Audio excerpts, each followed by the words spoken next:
Hey everybody, welcome to Your Beautiful Table. Your Beautiful Table is a YouTube channel and a website all about how to make your table beautiful. And today we're going to talk about how to make a planted centerpiece, so stay tuned.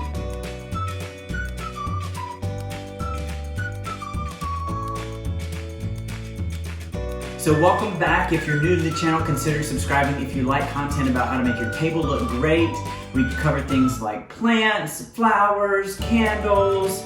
What else? We talk about china, silverware, all kinds of fun things to help make any table in your home look fantastic. So at some point, I'll work out my pitch, but I'm trying on new and different things. But for those of you who are joining from my old YouTube channel, I'm really glad that you're here. We're still gonna do candle reviews, but candles go on your table, and that's where we got Your Beautiful Table. So I'm spreading out and branching out a little bit. So behind me, you're probably able to see it. Oh, also, I'm using my iPhone 11. I splurged on an iPhone 11, so I'm using that for my camera, and I'm trying it out. So we'll see. You might be able to get the light in the kitchen and a wide variety of stuff, and it's a much better camera, so it might pick up dirt in my kitchen.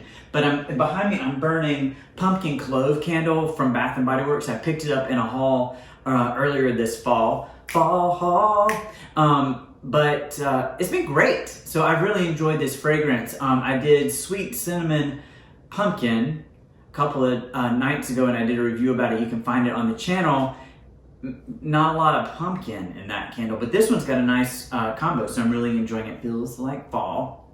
So y'all, I am moving. We're selling this house and we're moving, and it's a countdown. And so what I'm doing now is like culling and cleaning and doing a variety of things to help make our move easy. And part of that is going to be doing something about these plants. So I will share with you, it's about gonna be 24 degrees outside tonight, and I love plants, and I'm sort of consider myself like a plant doctor. Like, I will nurse plants back from the edge of death if I can.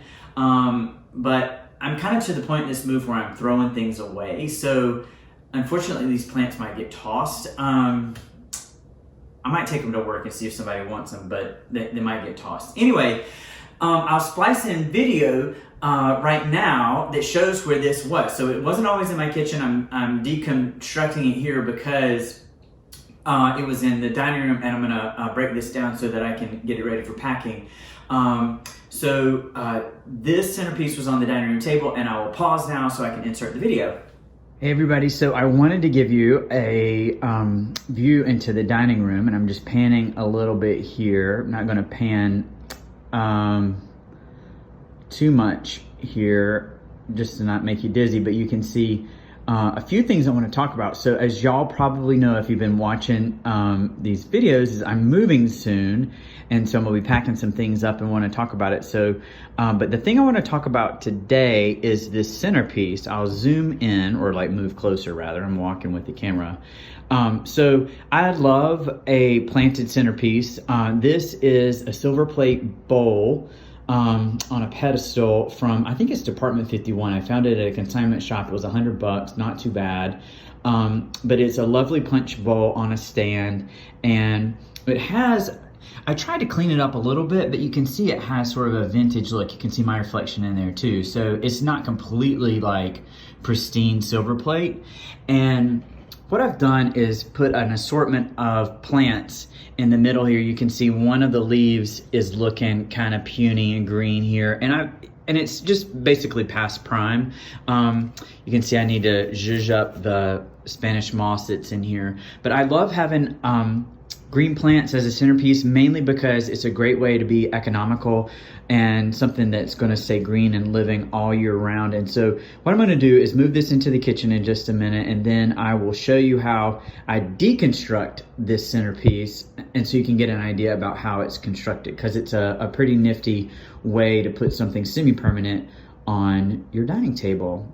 See you soon. So welcome back. I actually can't remember what I talked about in the little clip, and so I'll have to just edit a little bit. But the dining room is just over there, but I didn't want to get it all messy. But I thought as I deconstruct this and sort of break it apart, I could show you how I made it. And so this is made of, there are 4 plants in this arrangement, and I probably could have filled in a little bit more, but the 2 kinds of plants are pink and anthurium. And so anthurium is this plant here. And so y'all will see, this is in a teeny tiny, actually these are in good shape. I might really take them to the office tomorrow. So anthurium has it looks a lot like peace lily, and I can't remember the name of the peace lily, but you can see how they have shiny waxy leaves. They look really great. And so these are beautiful plants. These have done really well. Considering I've completely ignored them and they've stayed in the pots that they came in. Every once in a while, like when the leaves looked like just droopy and unhealthy, I would soak these in water. I would just run a bowl of water in the sink, and sometimes I put a little bit of fertilizer in there and just let them soak until the soil became moist. And whatever potting soil they use here, it retains a lot of moisture, and so I haven't had to water them a whole lot. There are holes in the bottom of this, and so I just sort of like, I bought them and I kind of tucked them in. So they have pink blooms that look a lot like peace lily blooms, and that's why they call them pink anthurium. And so there's one here, there's one here, and you can see these plants have, well, that's sort of sad, but it got tucked, but they've sort of grown lopsided and toward the light. So one of the things that I could do is like just group these all together. That could be a fun gift. Oh my God, now I'm talking myself out of tossing them. And put them in a pot. You can see this one is probably in a little bit worse shape. There's one here, a new leaf coming out. It doesn't look all that great. It's yellowed, and then it's really grown up here. The roots have really grown out. But I could bunch them all together like that, and that's like basically a new plant. But I don't know. I'll debate. Vote in the comments below. If you think I should toss them, leave a comment. If you think I should keep them, leave a comment. So 3 little small ones, and so I got 3 because it would be odds. So in nature, you'll often find plant leaves and shapes are in odd numbers. Even numbers are really rare in the plant, or I mean, like in terms of like the geometry. I mean, humans are, we have, I want to say like bicameral, like Congress, but we have 2 sides, bilateral. That's what I'm thinking about. It's the left and right. But a lot of plants don't have that same kind of symmetry. They do 3s and 5s. So if you look at like daisies, their blooms, or another plant, they'll often have 3s and 5s. And so that's why I got 3 here. And 4 would look too symmetrical, 5 would have been too expensive, and so I just got these, although they weren't that bad. I can't remember how expensive these were. Sometimes the price tag is still on them. And then the center plant here, and y'all, I'm gonna butcher this plant, Angeloma,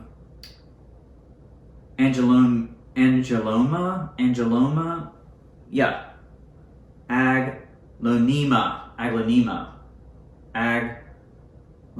I think that's it. But essentially it's a Chinese evergreen, and this Chinese evergreen is variegated with pink.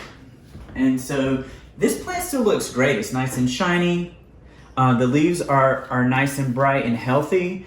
Really, it's been in completely like really indirect light. You can see the pink in there. And that was a lot of fun. So I had this pink anthurium and this pink Chinese evergreen, and it was a beautiful contrast. And this stays pink all the time, and these, when they bloom, stay pink. They probably need more light if I wanted them to bloom.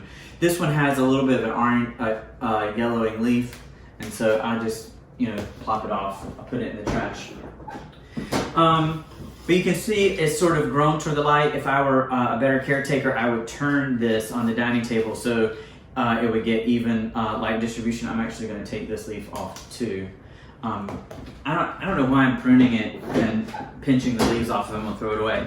So this one was $19, so $20. It's lasted a long time. It's definitely more economical to do a planted arrangement like this than a flower arrangement, because this lasts all the time. All you have to do is every once in a while, like I said, water it. It's been fine in the container. It's come in. Now, this has water drainage holes here, and so that's really helpful. If I wanted to, I could have set these down into plastic pots, or maybe even a little plastic bag, but I watered them and let them drain until they weren't dripping anymore, let them dry out a little bit, and then I placed them back into the arrangement. And so let me show you here. Hopefully this will stay in place. I worked out this morning, so my muscles are fatigued, but you can see there's one hole here where that Chinese evergreen was placed, and then there's 3 other holes. And this stuff is called, here in the South we call it Spanish moss. I hope that's still appropriate, but it grows in the area. The reason why they call it that is because it grows in the area of the United States where the Spanish were colonizing. So the South, like St. Augustine, Charleston, Savannah, those kind of places. Maybe it grows out in Bayou country too, but I think that was where Spaniards were too. And so this is actually, I'll bring it up so you can see, it is a parasitic plant. It doesn't grow, but it just sort of looks like bird nesty, and it can be really messy.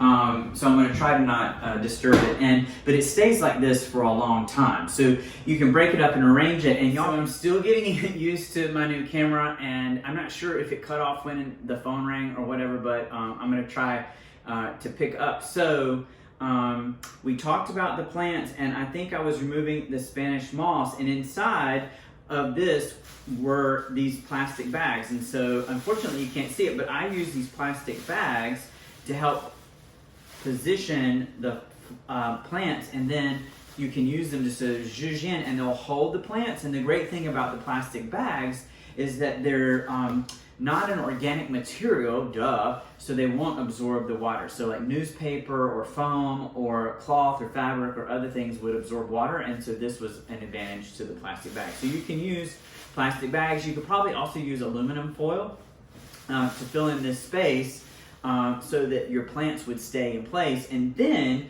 you can use this Spanish moss to cover that area and just sort of disguise all the mechanics. And so I used these plastic bags in there, and they could get a little bit of moisture being next to the plants, but they won't rot or smell or do all that kind of stuff.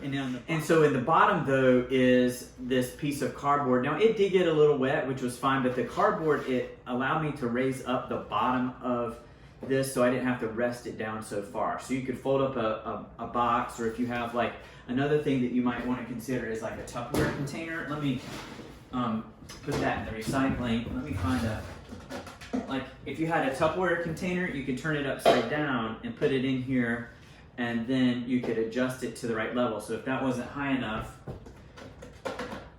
you might be able to find, we'll put a lid in here too. You can just like raise it up until it gets to the right height. And those Tupperware containers are great because they are waterproof, duh, right? So Tupperware is another great way, or even like recycled yogurt cartons or those kinds of things, are things that you could use to stack up and get you some height without using the plastic bags if you didn't want to use plastic bags in order to recycle your plastic. So lots of ways to help you get this up in position. You just have to be creative and think about creative reuses. So, talking about creative reuses, I saw this silver plate punch bowl in a consignment shop, and it had been marked down and marked down. Now, I'll bring it up to you. There's a little bit of patina. I say patina, you might say tarnish, but this helped to make it a little bit less formal looking. And so this could go in just about any room of the house, and it sort of gives it a history or a story. One of the things that I did before I planted these in it is I used orchids. So you get tall blooming orchids. They're relatively inexpensive at Trader Joe's or at the grocery store. Buy them in full bloom, plop them in here, and you can adjust those two. Use these to create a nest around them so they don't move. Then you can even use like green moss, and I might make a display to show you about that. You could use green moss, especially if you want to have a lot of green in there. So lots and lots of things to do. So if you find a punch bowl, another thing is Revere bowls. Hold please.